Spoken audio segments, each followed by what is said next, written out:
Avant de commencer, likez la vidéo et n'oubliez pas de vous abonner à la chaîne. C'est parti! La série débute avec notre héroïne, Misa, que l'on voit enfant, en train de pleurer. Puis, une fille s'approche d'elle en plaisantant et lui passe un bracelet au poignet. On apprend que cette fille s'appelle Rina, et elle appelle ce bracelet un « bracelet d'amitié ». À partir de ce moment-là, Misa et Rina deviennent meilleures amies depuis l'enfance. Elles faisaient pratiquement tout ensemble, même au travail. Elles finissent toutes les deux par travailler dans la même entreprise de confiserie. C'est là que Misa rencontre un nouvel employé nommé Tomoya, dont elle tombe amoureuse. Ils vivent une magnifique histoire d'amour qui se termine par un mariage. Mais la vie que Misa pensait belle s'avère bien différente de ce qu'elle avait imaginé. Plus tard, on lui diagnostique un cancer de l'estomac et elle est hospitalisée. Elle passe énormément de temps seule, sans que Tomoya ne vienne la voir une seule fois. Un jour, Rina vient lui rendre visite, comme elle le fait toujours. Elle lui demande si Tomoya n'est pas venu non plus. Misa lui dit qu'elle n'a eu aucune nouvelle de lui depuis son hospitalisation. Rina lui explique qu'il a ouvert sa propre entreprise et qu'il est extrêmement occupé. C'est peut-être pour ça qu'il n'a pas pu venir. Misa répond qu'elle comprend et lui pardonne, et qu'elle est vraiment heureuse que Rina continue de venir la voir. On apprend aussi que Misa est totalement seule, et que la seule famille qui lui reste est sa grand-mère atteinte de démence et qui ne la reconnaît même plus. On découvre également que la mère de Misa est morte d'un cancer de l'estomac, ce qui explique pourquoi Misa est si effrayée. Elle ne veut pas mourir comme sa mère ni souffrir comme elle l'a vu souffrir dans ces derniers jours. Un jour, Misa obtient l'autorisation de quitter l'hôpital pour une seule journée. Elle veut passer cette journée à rendre visite à Tomoya. Elle souhaite lui cuisiner quelque chose et prendre de ses nouvelles, mais elle ne trouve pas de taxi et finit par s'épuiser en restant debout, avant de s'effondrer de douleur. Elle prend un antidouleur pour pouvoir continuer le reste de la journée. Soudain, un taxi s'arrête et le chauffeur lui ouvre la portière pour la laisser monter.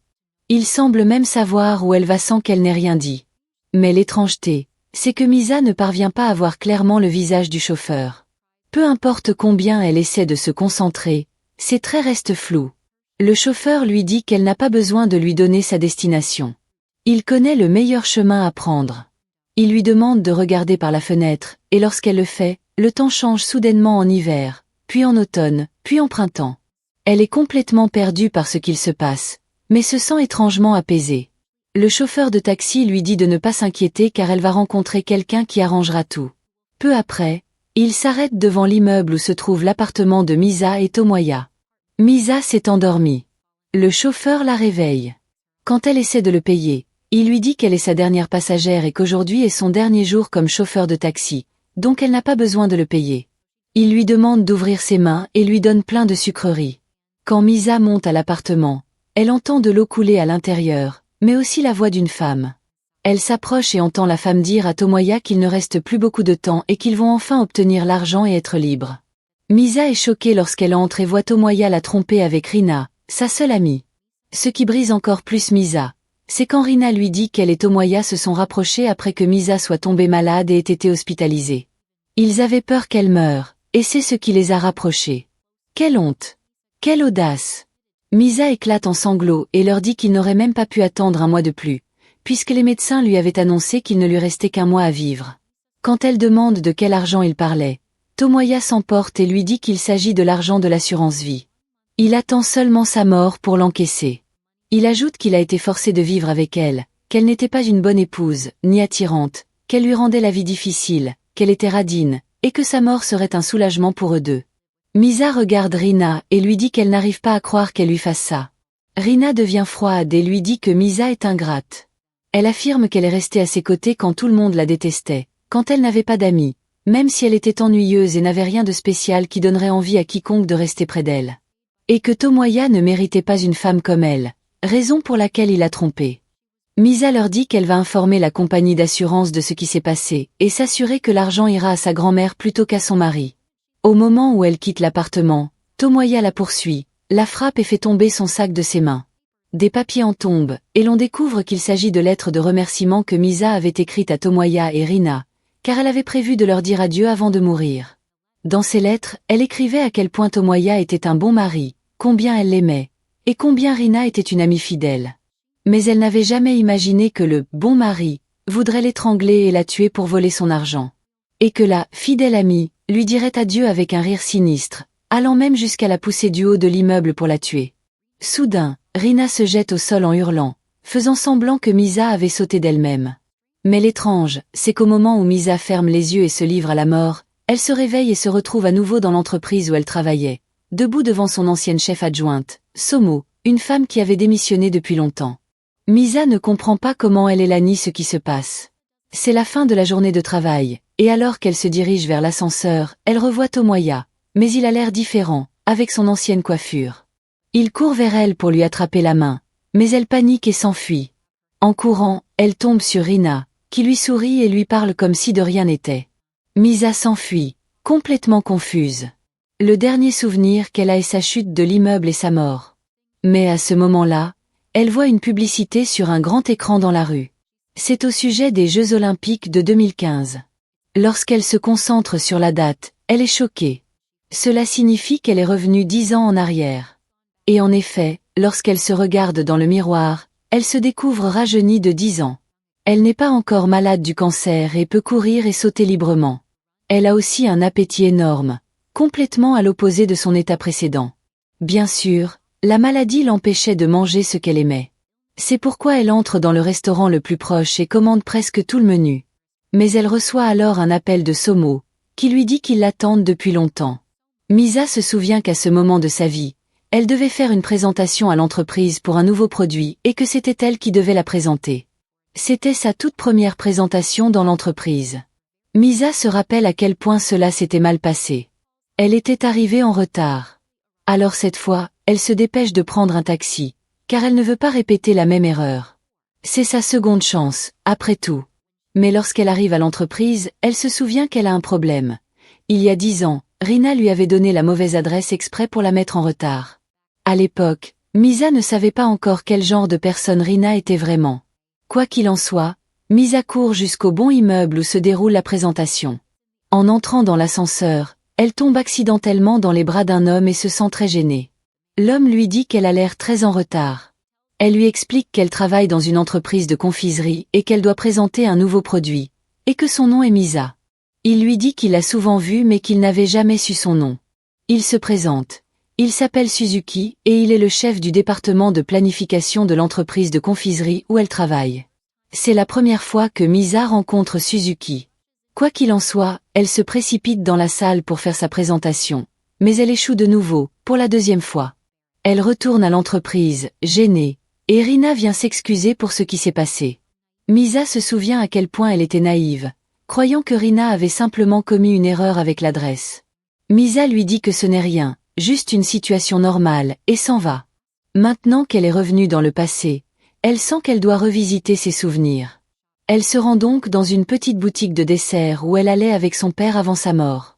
C'était son endroit secret. Celui où elle se réfugiait toujours quand elle était triste. En pensant à ses souvenirs avec son père, quelque chose s'éclaire dans son esprit et elle réalise qui était le chauffeur de taxi. Celui qui l'avait conduite alors qu'elle ne pouvait pas voir son visage. Ce chauffeur, c'était son père. Il avait lui-même été chauffeur de taxi et avait l'habitude de lui donner des sucreries de la même façon que ce mystérieux chauffeur l'avait fait. Elle ne comprend pas vraiment ce qui se passe, mais elle sait une chose. Son père l'a sauvée de la mort.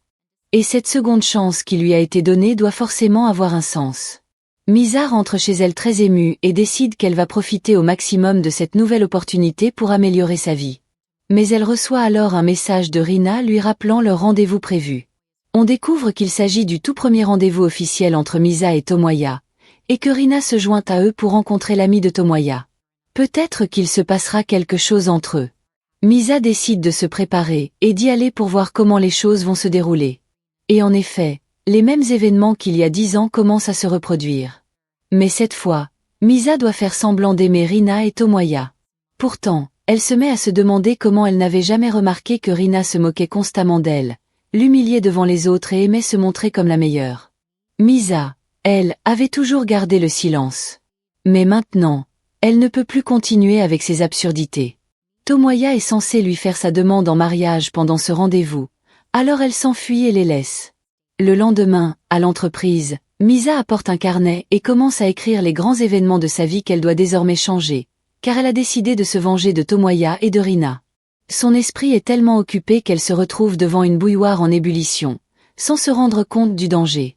Juste avant qu'elle n'explose, Suzuki arrive, frappe la bouilloire pour l'écarter et la sauve.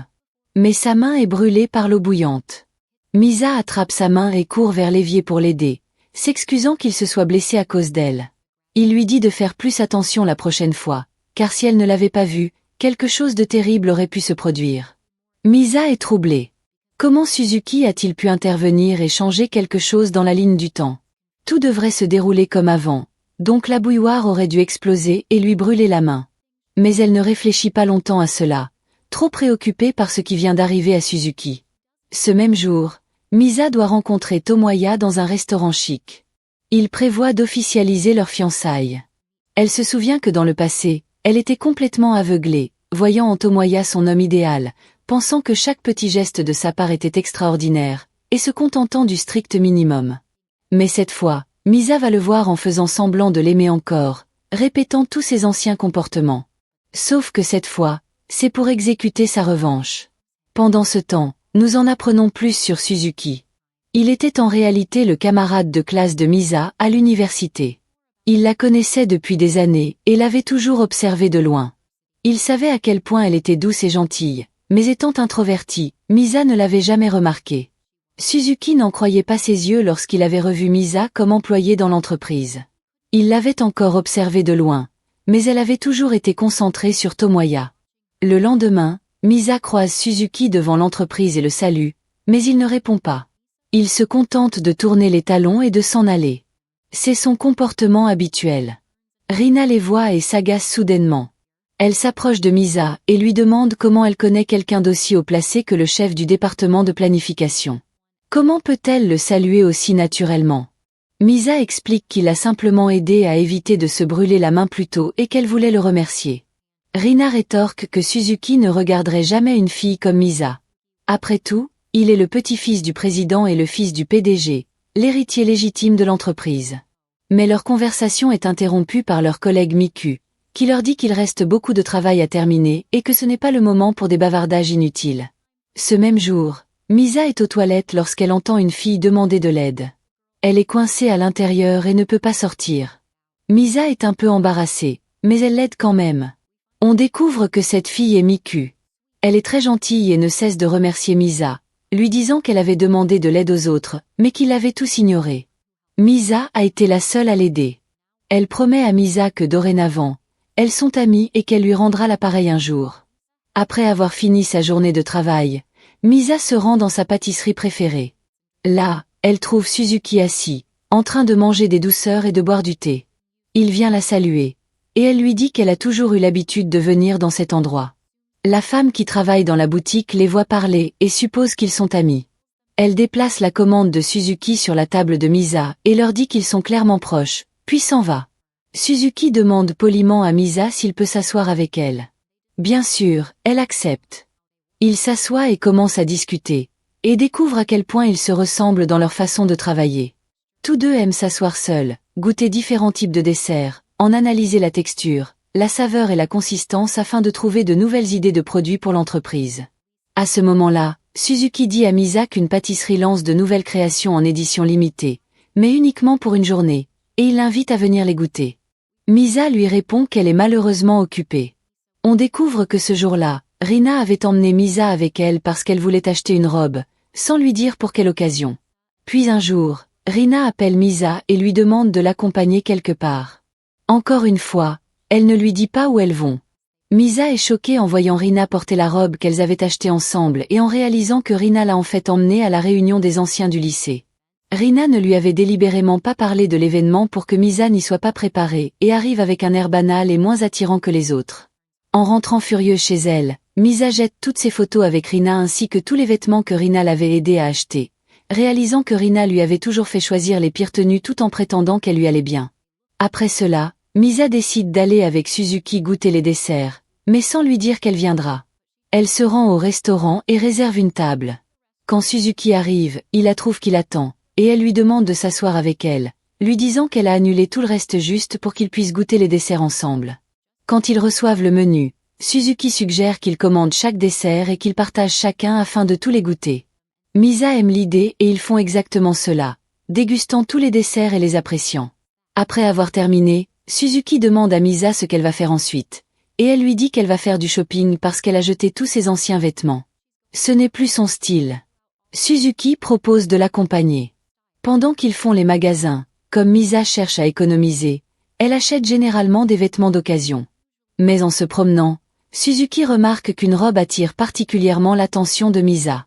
Elle est très belle, mais aussi chère, alors elle ne l'achète pas.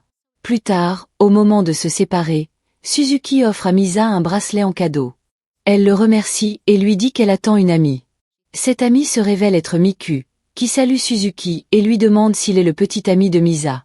Il répond « Non, nous sommes juste amis », puis s'en va. Mais avant de partir, il dit à Misa que la robe qu'elle aimait lui irait vraiment bien et qu'elle devrait envisager de l'acheter.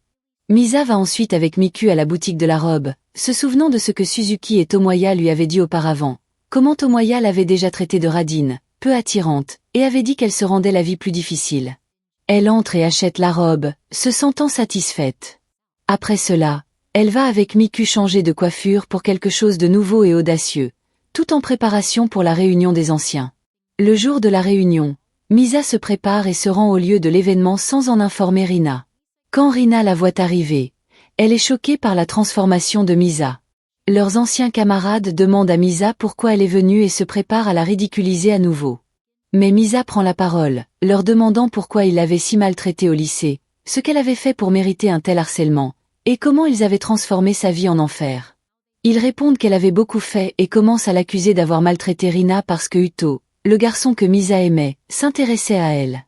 En réalité, Uto aimait aussi Misa. Mais Rina, ne supportant pas de voir Misa heureuse ou meilleure qu'elle, s'était rapprochée de Uto et avait répandu des rumeurs selon lesquelles Misa la maltraitait à cause de lui. C'est ce qui avait conduit les filles à intimider Misa. Misa se tourne alors vers Rina et lui demande si elle a vraiment dit tout ça. Rina devient nerveuse, commence à pleurer et dit que ce n'est pas le bon moment pour ressortir de vieilles histoires. Elle devrait tout simplement profiter de la réunion. Misa éclate en larmes et dit à Rina qu'elle ne veut plus être son amie, puis quitte les lieux. Il se met à pleuvoir, et Misa marche sans parapluie jusqu'à ce que soudain Suzuki apparaisse en courant vers elle avec un parapluie. Il lui dit qu'elle va attraper froid comme ça et la raccompagne chez elle. Le lendemain, Rina décide qu'elle ne laissera pas passer ce que Misa a fait. Lorsqu'elle commence à sentir qu'il se passe quelque chose entre Misa et Suzuki, elle décide de le lui voler. Elle attend Suzuki devant l'entreprise, laisse tomber volontairement des affaires devant lui et fait semblant de s'être blessée à la jambe pour tomber dans ses bras. Mais notre Suzuki, véritable légende, ne lui dit pas un seul mot et s'éloigne simplement. Plus tard, quand Misa retourne au travail, elle reçoit un appel d'Uto, le garçon qu'elle aimait autrefois et qui lui avait causé tant de problèmes. Il l'invite dans son restaurant comme forme d'excuse. Elle accepte et le rencontre pendant sa pause déjeuner. Elle apprend qu'Uto est devenu un chef à succès et possède un restaurant florissant. Il s'excuse encore pour ce qui s'est passé et dit qu'il aurait dû la défendre, car elle n'avait jamais été méchante avec lui. Misa lui répond que le passé est le passé et qu'elle a tourné la page. Mais soudain, Rina apparaît. Elle avait suivi Misa après avoir entendu son appel et demande à se joindre à eux. Elle s'excuse auprès des deux, disant qu'elle avait dépassé les limites à l'époque, prétendant qu'elle avait agi ainsi seulement parce qu'elle avait peur que Misa cesse d'être son amie si elle commençait à sortir avec Uto. Bien sûr, Misa sait qu'elle ment, mais elle fait semblant de lui pardonner. Cependant, lorsqu'elle retourne au bureau, Misa commence à remarquer que Rina a une nouvelle cible, Suzuki. Rina essaie délibérément de se rapprocher de lui devant Misa. Pendant ce temps, Misa fait face à un autre défi, aider Somo, l'assistante du chef de département. Leur chef est corrompu et met constamment la pression sur Somo, la blâmant pour des erreurs jusqu'à la forcer à démissionner. Malheureusement, sa vie part en vrille après son départ. Misa intervient et l'aide, lui expliquant comment le chef de département la piégeait et lui montrant exactement quels problèmes il utiliserait contre elle pour qu'elle puisse les éviter. Grâce à l'aide de Misa, Somo parvient à esquiver de nombreux ennuis et ensemble, elle commence à riposter. Les deux deviennent très proches, et Somo rejoint Misa et Miku comme troisième amie du groupe. Un jour, à l'entreprise, Misa voit Suzuki marcher rapidement d'une manière suspecte. Elle le suit et le voit aller rencontrer Miku. Tous deux essaient d'éviter d'être vus. Il devient clair qu'ils entretiennent une relation secrète, surtout quand Miku le prend dans ses bras. Misa est très bouleversée, car Miku est son amie et ne lui a rien dit, et aussi parce que Suzuki avait été très gentil avec elle. Elle a donc l'impression qu'il joue avec ses sentiments. À partir de ce jour-là, Misa arrête de travailler avec Suzuki et l'évite autant que possible, sauf si c'est absolument nécessaire. Elle se sent aussi obligée de rester proche de Tomoya pour se venger de lui également, même si elle ne le supporte pas. Un jour, alors que Misa sort avec Tomoya, il lui dit soudain qu'il va venir dormir chez elle. Quand Misa lui répond qu'elle est occupée et que ce n'est pas possible, il se fâche et dit qu'il fera comme s'il n'avait pas entendu, puis se dirige vers chez elle de toute façon. Mais Misa retire sa main de la sienne et lui dit d'arrêter d'être égoïste. Elle lui a déjà dit qu'elle était occupée, et elle s'en va. Quelques jours plus tard, l'entreprise organise un voyage pour tout le monde et Misa est obligée de voyager dans la même voiture que Tomoya et Rina. Pendant le trajet, Rina n'arrête pas de flirter avec Suzuki et Tomoya devient jaloux parce qu'il a entendu dire que Suzuki se rapprochait de Misa. Pourtant, Suzuki se sent mal à l'aise que Misa l'ignore. Quand ils sont seuls, il vient la voir et lui demande pourquoi elle l'évite. Elle se met très en colère et lui dit qu'elle est en couple avec Tomoya, qu'ils vont bientôt se marier et qu'elle n'a pas l'intention de le laisser jouer avec ses émotions. Elle lui dit qu'elle l'a vu avec Miku et que ses actes ne correspondent pas à quelqu'un en couple. Suzuki éclate de rire et lui dit que Miku est en réalité sa petite sœur. Il l'a cachée à tout le monde pour que personne ne s'approche d'elle afin de profiter de ses relations. Misa s'excuse profondément et dit qu'elle est extrêmement embarrassée. Il lui répond qu'il s'en fiche, qu'il ne veut simplement pas qu'elle continue de le voir comme un mauvais garçon. Ils vont alors s'asseoir ensemble, mangent du raisin et rient de tout ce qui vient de se passer. Mais Rina les voit et devient jalouse et frustrée que tous ses efforts échouent. Sur le chemin du retour, elle demande à Suzuki de monter avec elle parce qu'elle a quelque chose d'important à lui dire. Suzuki accepte de la laisser entrer, mais Rina n'a rien à dire. Elle veut juste que tout le monde au travail pense qu'elle est proche de lui et rendre Misa jalouse. Suzuki comprend ce qu'elle fait et lui dit que les gens qui font du mal aux autres sans éprouver de remords finiront par tout voir leur retomber dessus. Il ajoute qu'elle est une personne horrible et que personne ne voudrait jamais d'elle comme compagne, car elle est tout simplement insupportable. Rina lui dit d'arrêter la voiture et descend, puis rejoint celle de Tomoya. Mais Rina n'a toujours pas l'intention de partir sans trouver un moyen de blesser Misa. Alors elle s'approche de Suzuki, se penche vers sa tête et l'insulte. Mais comme il fait sombre, tout le monde croit qu'elle l'a embrassé. Plus tard, elle repart avec Tomoya, et il reste silencieux pendant tout le trajet. Ce soir-là, Rina demande à Misa de dormir chez elle parce qu'elle veut lui parler. Misa accepte. Quand elle rentre et se change, Rina remarque que les photos d'elle avec Misa ont disparu. Misa dit qu'elle est simplement en train de réaménager la déco. Puis Misa demande ce que Rina voulait lui dire. Rina explique qu'elle a un jour vu marcher sous la pluie sous le parapluie de Suzuki et a eu l'impression qu'il se passait quelque chose entre eux. Elle dit qu'elle ne peut plus se taire et ment, affirmant que Suzuki l'a harcelée et que ce qui s'est passé entre eux aujourd'hui n'était qu'un piège pour le coincer. Elle essaie de faire peur à Misa. Misa fait semblant d'avoir peur et dit que Rina est sa meilleure amie et que Suzuki aurait vraiment pu lui faire quelque chose de mal à elle aussi. À partir de ce jour-là, Misa ignore complètement Suzuki au travail, ce qui lui donne l'impression d'avoir réellement fait quelque chose de mal. Un jour, il essaie de lui parler et court après elle. Misa l'attire dans une cachette parce que Rina les observe. Et si elle les voyait ensemble, le plan de Misa ne marcherait pas, son plan pour faire croire à Rina qu'elle s'éloigne de Suzuki. Misa s'assoit avec lui et dit qu'elle ne veut pas que Rina les voie ensemble. Suzuki lui répond qu'il fera ce qu'elle veut, mais qu'avant de partir, il doit se défendre. Il lui dit qu'il n'a jamais touché Rina. C'est elle qui s'est approchée de lui et l'a insulté. Il lui explique que lorsqu'elle est montée dans sa voiture, il l'a rembarrée et a rejeté ses avances. Le lendemain, Misa appelle Rina et organise une rencontre. Quand elles se retrouvent, Tomoya les rejoint. Misa les a réunis pour passer du temps ensemble avant le mariage. Pendant toute la sortie, Misa agit comme si elle aimait profondément Tomoya, s'occupant de lui comme s'il était son enfant. À la fin, ils vont dans un endroit calme et Misa commence à parler à Tomoya de ses finances et de ses investissements. Il lui dit qu'il investit dans les crypto-monnaies et qu'il a gagné 10 millions de yens grâce à ça. Misa fait semblant d'être impressionnée par cette richesse, bien sûr pour appâter Rina avec l'argent. Et comme elle l'espérait, lorsque Misa s'absente pour aller aux toilettes, elle revient et trouve Rina en train de jouer avec les cheveux de Tomoya. Preuve que son plan a fonctionné et que Rina essaie maintenant de le lui voler à nouveau. Un jour, Rina demande à rencontrer Tomoya seule, sans Misa, et lui dit qu'elle s'inquiète pour son ami, mais qu'il doit savoir quelque chose pour l'aider. Elle lui dit avoir entendu des rumeurs selon lesquelles Misa aurait une liaison avec Suzuki, le chef du département de planification. Elle dit qu'elle a peur pour elle parce que la mère de Misa a déjà abandonné son père pour s'enfuir avec un autre homme. Une chose que Misa n'avait confiée qu'à Rina. Rina continue de le provoquer, disant qu'il est normal que Misa tombe pour quelqu'un comme Suzuki, riche, beau, puissant.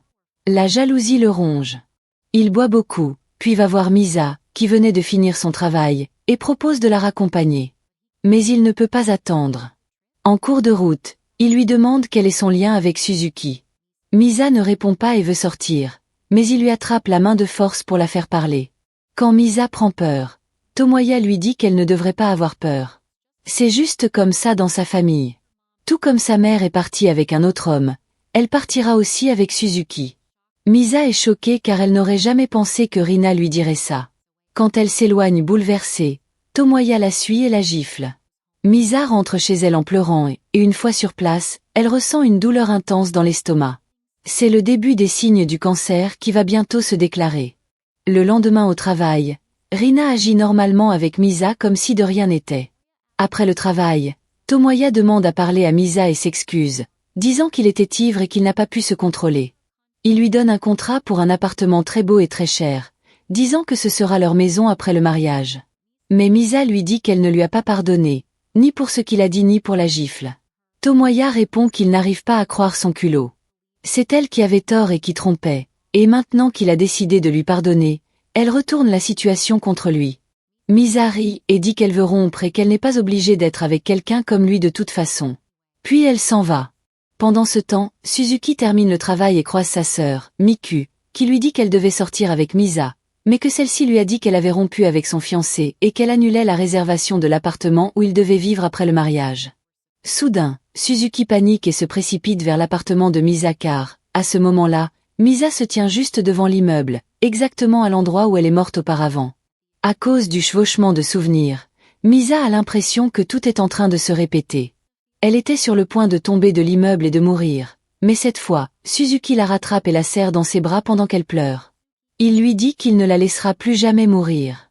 On apprend que Suzuki n'était pas seulement le camarade de classe de Misa à l'université. La situation est bien plus profonde. Il l'avait toujours observée et s'était soucié d'elle.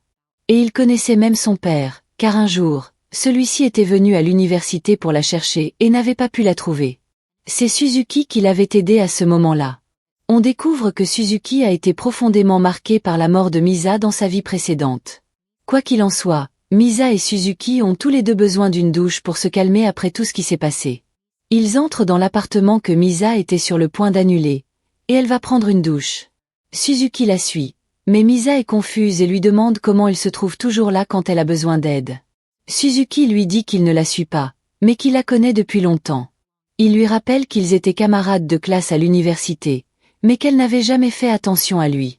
Et quand il l'a revue dans l'entreprise, il n'en revenait pas, car il n'a pratiquement pas d'amis et elle était la seule qu'il connaissait de cette époque.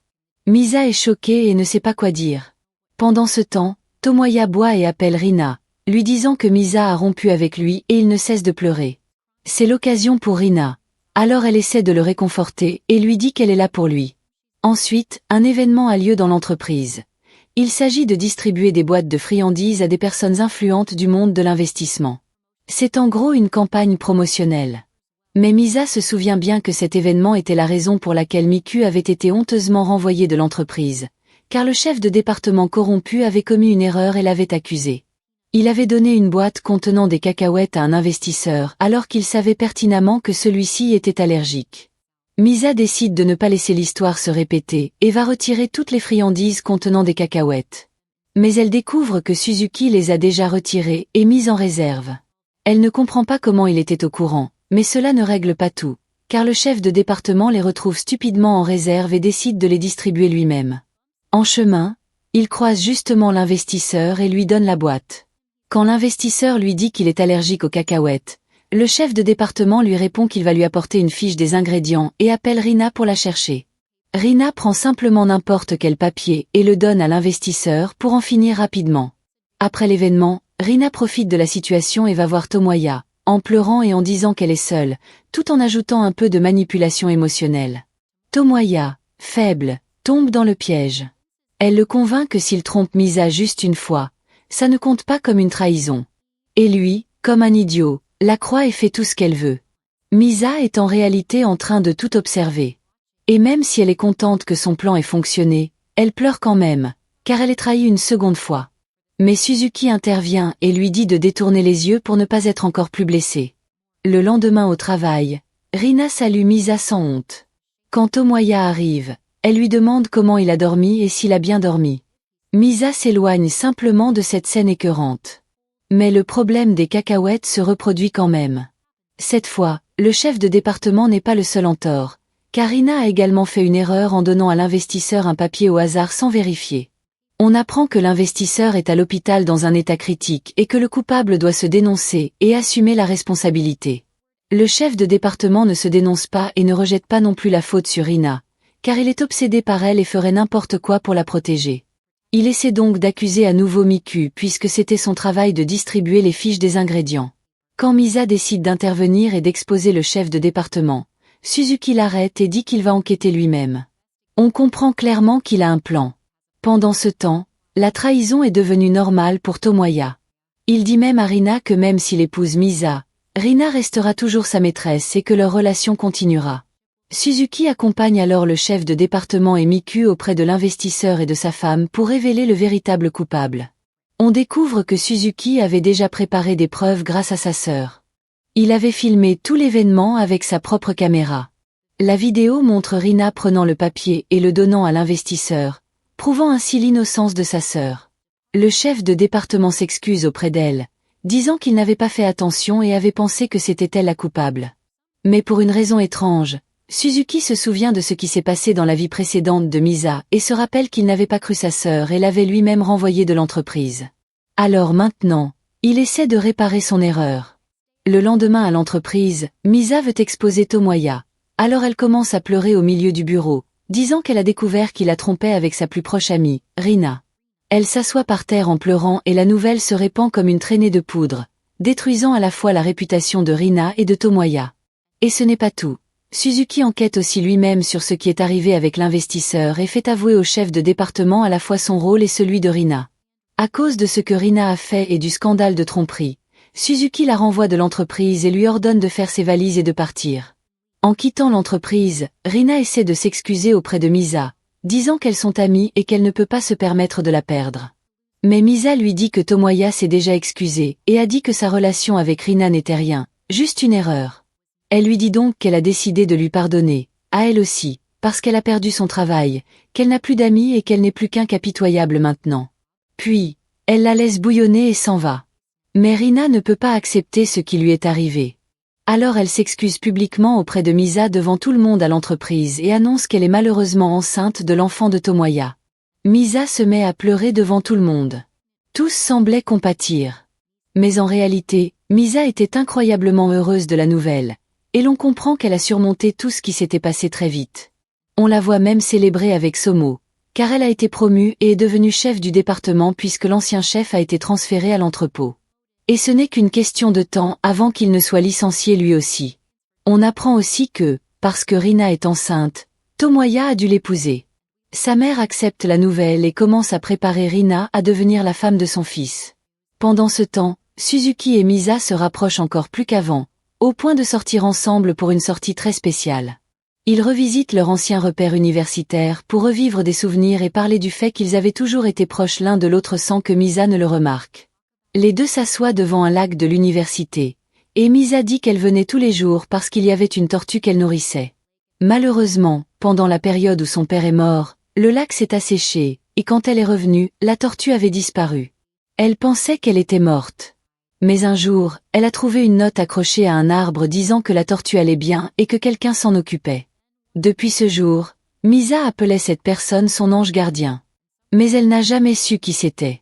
Bien sûr, il n'est pas difficile de deviner que c'était Suzuki. C'est lui qui avait pris la tortue et s'en était occupé, mais il ne lui avait jamais dit. Maintenant, Tomoya ne supporte plus d'être marié à Rina et en est complètement dégoûté.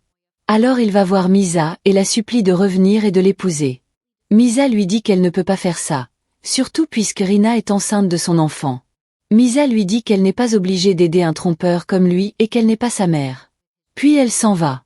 Plus tard, c'est le jour du mariage de Rina et Tomoya. Misa s'y rend seule, pour que personne ne pense qu'elle est brisée. Mais Suzuki ne la laisse pas entrer seule. Il entre dans la salle avec elle comme s'ils étaient venus ensemble. Pendant le mariage, Misa se remémore ses jours avec Tomoya quand elle était à la place de Rina. Mais pour paraître forte, elle se lève et fait un discours à la mariée, son amie, et au marié, son ex-fiancé. Elle dit qu'ils se ressemblent et que c'est pour cela qu'ils se sont mariés, qu'ils vont vraiment bien ensemble. Puis elle demande à Tomoya de prendre soin de son amie et quitte toute la salle. Suzuki la suit. Comme le mariage a lieu la veille du Nouvel An, le temps est glacial. Il l'invite chez lui pour se réchauffer et lui dit qu'elle pourra repartir plus tard. Mais en entrant chez lui, elle voit la tortue qu'il garde encore et réalise que c'est sa tortue de l'université à cause d'une marque distincte sur sa carapace. Elle regarde Suzuki les yeux pleins de larmes et lui dit qu'il est son ange gardien. Suzuki lui tend un mouchoir et lui dit qu'il est prêt à tout, du moment qu'il peut la voir heureuse et jamais triste à nouveau. Il lui avoue son amour, et Misa lui dit qu'elle l'aime aussi. Plus tard, Rina est choquée de découvrir que Misa l'a bloquée partout. Elle ne peut plus la joindre, même en allant chez elle. L'appartement est vide et elle apprend que Misa a emménagé avec Suzuki. Ils sont désormais officiellement en couple. Rina s'effondre, car il est évident que Misa a fait le meilleur choix. Elle a l'impression d'avoir tout perdu. Elle erre dans les rues, perdue dans ses souvenirs. On apprend que sa mère avait de graves problèmes personnels et négligeait souvent Rina émotionnellement. Quand le père de Rina n'a plus supporté la tension à la maison, il est tombé amoureux d'une autre femme et s'est remarié. Après cela, sa mère est devenue encore plus renfermée et amère. Un jour, dans un moment de profonde douleur, elle a dit à Rina qu'elle la tenait responsable de tout ce qui était arrivé dans sa vie et qu'elle ne la voyait plus comme sa fille. Peu après, elle est morte dans des circonstances tragiques. Le traumatisme s'est aggravé quand le père de Rina l'a abandonnée à son tour pour disparaître avec sa nouvelle épouse. Elle a dû vivre avec sa famille maternelle, qui ne la supportait pas non plus. Pendant ce temps, Suzuki offre un cadeau à Misa, un check-up médical complet. Il lui dit que leur santé est la chose la plus importante et qu'il veut s'assurer qu'elle va bien. Misa fait les examens et commence à soupçonner que Suzuki sait qu'elle est déjà morte auparavant, surtout parce que, lorsqu'il l'a sauvée de la chute de l'immeuble, il lui avait dit qu'il ne la laisserait plus mourir. Il est toujours là exactement au moment où elle a besoin de lui, comme s'il savait d'avance ce qui allait se passer. Et maintenant, il veut s'assurer qu'elle est en bonne santé, comme s'il savait qu'elle allait de nouveau avoir un cancer. Elle ne sait pas comment le confronter ni quoi dire. Un jour, Somo demande à parler avec Misa et Miku. Elle leur dit qu'elle veut leur confier sa fille car elle a découvert que son mari la trompe. Elle veut le prendre sur le fait parce qu'elle a appris que sa maîtresse sera chez eux. Misa et Miku refusent de la laisser affronter ça seule, alors elle l'accompagne. Et en effet, le mari de Somo la trompe. Mais ce qui bouleverse Misa, c'est d'entendre les mêmes phrases de la part du mari de Somo et de sa maîtresse que celles que Tomoya et Rina lui avaient dites pour la manipuler. C'est comme si tout ce qui était arrivé à Misa se reproduisait maintenant avec Somo.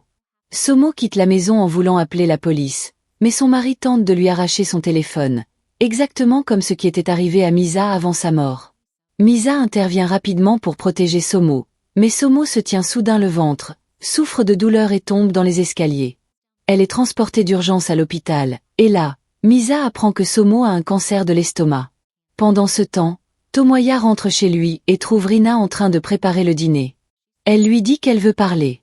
Elle lui raconte qu'un gang est venu chez eux en le menaçant, affirmant qu'il leur doit une énorme dette. Tomoya lui dit qu'il allait le lui dire et révèle que la somme est de 26 millions de yens. Rina pose calmement la nourriture sur la table, pleine de piment. Tomoya lui dit que c'est trop épicé pour leur enfant, et elle lui répond de ne pas s'inquiéter, qu'il n'y a pas d'enfant. Elle avoue avoir menti sur la grossesse juste pour le piéger dans un mariage et le voler à Misa. Mais elle a été idiote, car Misa l'a laissé lui prendre un homme noyé dans les dettes. Puis Tomoya remarque soudain sa mère debout à la porte. Elle a tout entendu et réalise que Rina l'a trompée elle aussi. Elle s'effondre et est transportée à l'hôpital. Quelques jours plus tard, Misa est au téléphone avec Suzuki en rentrant chez elle. Soudain, elle entend la voix de Tomoya. On découvre qu'il l'attendait, et son ton est sinistre et menaçant. Il lui dit que sa vie a été ruinée à cause d'elle, et que si elle avait seulement accepté de l'épouser, rien de tout cela ne serait arrivé. Il lui révèle que Rina n'a jamais été enceinte, et que le choc a provoqué un AVC à sa mère, et il ne sait pas si elle s'en remettra. Il se met alors à poursuivre Misa et tente de l'étrangler. Heureusement, Suzuki arrive et l'arrache d'elle. Tomoya est forcé de partir, mais avant de s'en aller, il avertit Misa qu'il détruira sa vie comme elle a détruit la sienne. Quelle originalité! De retour chez elle, Suzuki affecte une garde personnelle pour protéger Misa, lui disant que Tomoya est devenu un vrai danger. Mais soudain, Misa dit à Suzuki qu'elle veut lui avouer quelque chose. Qu'elle est déjà morte auparavant et que ceci est sa seconde vie. Qu'elle s'est retrouvée projetée 10 ans en arrière. Ce qu'elle ne peut pas se pardonner, c'est qu'elle ait eu un cancer de l'estomac et que maintenant Somo en soit atteinte à sa place. Si c'est le prix à payer pour obtenir une seconde chance dans la vie, elle n'en veut pas. Elle ne supporte pas de voir son amie souffrir à cause d'elle. Suzuki craque et lui dit qu'elle a complètement perdu la tête. Il lui annonce qu'il rompt avec elle et qu'il ne veut plus la revoir. Il quitte la maison et Misa reste là, confuse, se demandant pourquoi il a réagi ainsi. Tous les hommes de ce drame sont fous, même lui. Quand Miko apprend ce qui s'est passé par son frère, elle vient chez Misa et promet de ne pas la quitter tant qu'elle ne sera pas sûre que Misa est à l'abri de Rina et de Tomoya. Puis Misa reçoit un appel de Somo qui lui demande, à elle et à Miko, de venir à l'hôpital. Elles y vont et Somo leur dit que Suzuki lui a rendu visite et a organisé son transfert vers un hôpital bien mieux équipé, avec un chirurgien spécialisé pour enlever la tumeur. Somo a désormais beaucoup plus de chances que Misa ne l'avait eu, car son cancer a été détecté tôt. Elle peut être opérée et guérir complètement. Misa se met à pleurer, disant qu'elle est heureuse que Somo aille bien, même si personne ne comprend pourquoi elle pleure ainsi. Après avoir fini avec Somo, Uto appelle et leur demande de venir au plus vite.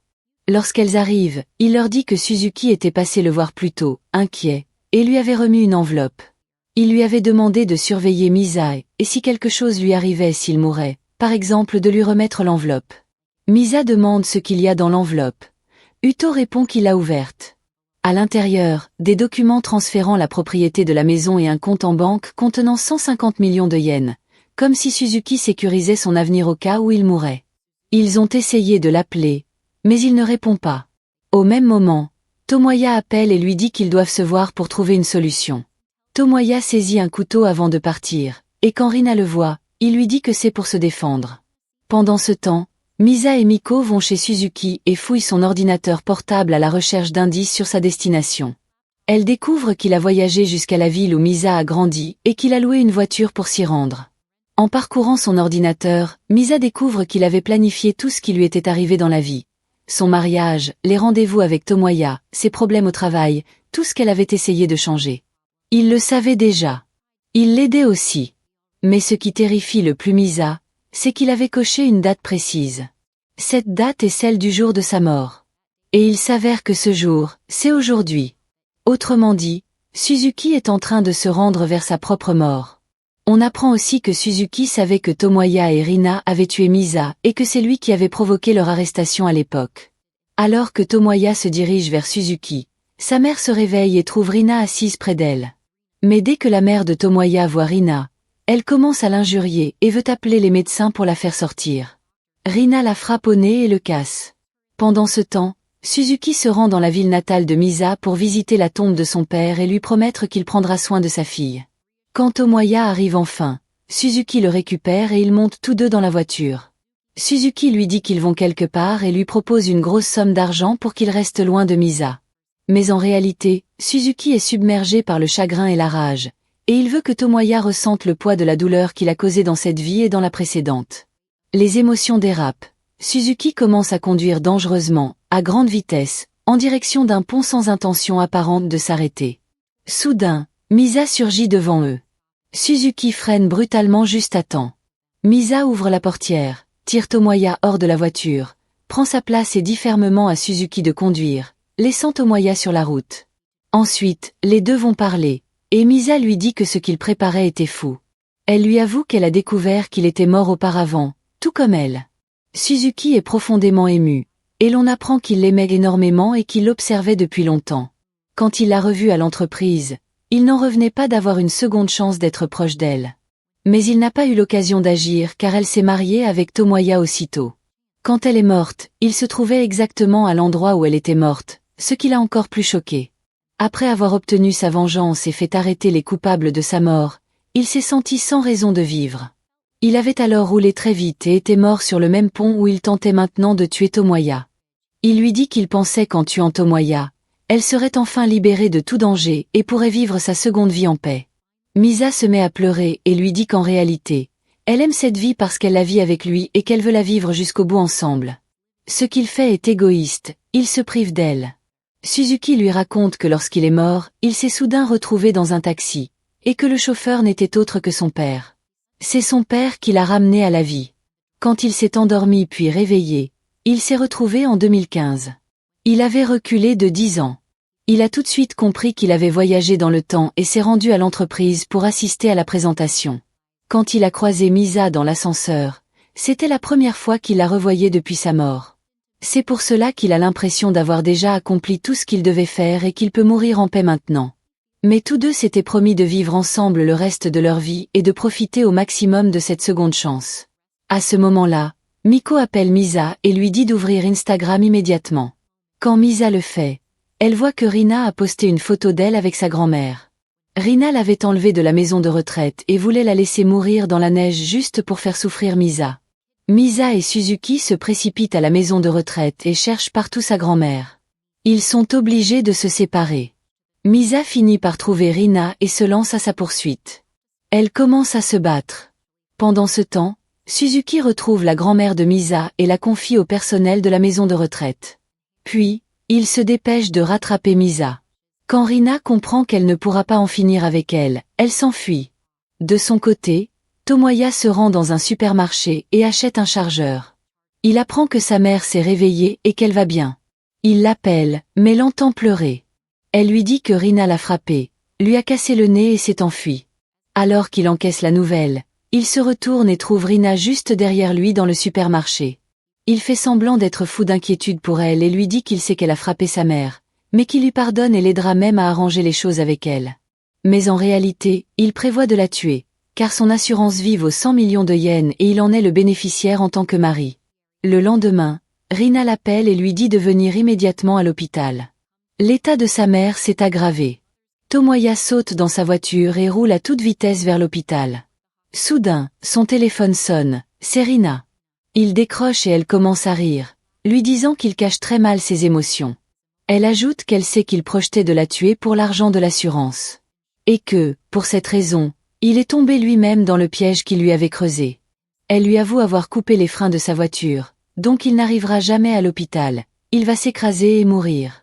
Quand Tomoya essaie de freiner, il découvre que ça ne marche pas. À la vitesse où il roule, sa mort est inévitable. Dans ces derniers instants, Tomoya appelle Misa. Il s'excuse pour tout ce qu'il lui a fait et lui dit qu'il n'a simplement pas supporté de la perdre au profit d'un autre homme. Il la remercie pour tout le bien qu'elle lui a apporté et exprime ses regrets. Soudain, Misa entend un énorme fracas. Tomoya vient de s'écraser contre un mur et meurt sur le coup. Rina disparaît ensuite. Quelques jours plus tard, elle réapparaît pour rencontrer Suzuki et lui dit de venir avec elle immédiatement, sans quoi elle le dénoncera à la police, s'il veut vraiment revoir Misa vivante. Elle l'avait kidnappée, elle aussi. Rina était allée voir l'ancien chef de département, celui que Suzuki avait rétrogradé à l'entrepôt, et lui avait promis de l'épouser s'il l'aidait à se venger de Suzuki. Obsédé et idiot, il a accepté. Il a acheté un tasé et l'a aidé à enlever Misa. Quand Suzuki la rejoint, il essaie de l'étrangler pour qu'elle dise où se trouve Misa, mais elle a un couteau et le poignarde, en lui disant qu'il a raté sa chance. Elle part ensuite en voiture avec le chef de département pour s'occuper de Misa. Quand Misa se réveille, elle se retrouve dans un parc d'attractions, attachée dans une cabine de grande roue. Rina est assise en face d'elle, la main couverte de sang. Misa est terrifiée. Rina se met à pleurer et dit à Misa qu'elles ont toujours tout fait ensemble et qu'elle ne veut pas être seule. C'est pour cela qu'elle doit mourir, et que Misa doit mourir avec elle. À ce moment-là, Suzuki, gravement blessé, se force à les suivre jusqu'au parc. Il assomme le chef de département et tente d'activer le manège pour atteindre Misa. Mais Misa n'attend pas. Elle commence à résister à Rina, qui tente de la poignarder. Soudain, la porte de la cabine de la grande roue s'ouvre. Rina se remet à pleurer et dit à Misa que tout ce qui est arrivé est de sa faute, qu'elle, Rina, était la méchante et non la victime. Puis, elle se jette du haut de la grande roue et meurt de la même façon que Misa était morte dans sa vie précédente. Quand Misa descend du manège, elle trouve Suzuki qui l'attend, ses vêtements couverts de sang. Dès qu'il voit qu'elle va bien, il s'effondre et perd connaissance. Misa appelle à l'aide et il est transporté à l'hôpital. Son état est extrêmement critique et le médecin dit qu'il se peut qu'il ne se réveille jamais, mais que son heure n'est pas encore venue. Miraculeusement, il survit. Les années passent et Suzuki et Misa restent ensemble. Cette fois, leur vie est bien meilleure qu'avant. Misa quitte l'entreprise et rachète le restaurant où elle aimait aller avec son père. Celui-ci avait fermé. Elle y met toute son énergie pour le faire revivre. Elle sort aussi sa grand-mère de la maison de retraite pour vivre avec elle et l'aider à gérer le restaurant. Puis arrive le jour où Misa était censée mourir dans sa première vie, et elle décide de le célébrer avec Suzuki. Alors qu'ils roulent vers le lieu de la fête, un taxi les dépasse. Misa est choquée en voyant le passager. C'est son père. Suzuki le voit aussi. Il reste beaucoup de choses qu'ils ne comprennent pas, mais ils continuent leur route. Ils arrivent à destination et Suzuki s'apprête à lui faire sa demande en mariage avec une bague qu'il avait préparée, mais Misa n'attend pas. C'est elle qui lui demande de l'épouser. Suzuki est bouleversé par son audace, mais il dit oui et lui passe la bague au doigt. Et voilà, la série se termine. J'espère que vous avez apprécié la vidéo. N'oubliez pas de vous abonner à la chaîne, d'activer la cloche de notification et de laisser un petit like pour soutenir le contenu. À très bientôt pour une nouvelle vidéo.